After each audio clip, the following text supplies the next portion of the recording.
কিন্তু মা গো, স্বামী যে একটা ধমক দিল, মুখ যে ফুলে রাখলেন, বিছনাতে আলাদা করলেন, স্বামী আপনারা গায়ে ধরলে ঝাড়া দিয়া ফালাইয়া দিলেন।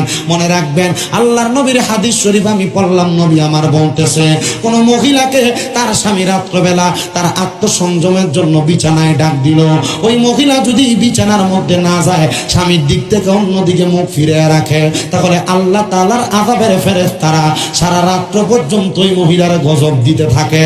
মা বোনেরা, দিনে যত ঝগড়া হোক না কেন, রাত্রবেলা যেন স্বামী স্ত্রীর বিছানায় বালিশ একটা হয়। নবী আমার বলে, ইয়া রাসূলুল্লাহ কি বলেন? নবী আমার বলে, কোন স্বামী স্ত্রী যখন বিছানার মধ্যে ঘুমাইবা, তোমাদের বালিশ যেন একটা হয়। ইয়া রাসূলুল্লাহ কেন? নবীজি বলতেছেন, স্বামী স্ত্রী যত লাইগা থাকবে, একজন আরেকজনের সংস্পর্শে থাকবে, আল্লাহ তাআলার অঢেল পরিমাণ রহমত, মানে তাদের মাঝে যত ফাঁকা জায়গা থাকবে না, এই রহমত দিয়া ওই জায়গাগুলো আল্লাহ ফুরাইয়া দিব। জবান খুলে জোরে জোরে কন্যা সুবহানাল্লাহ।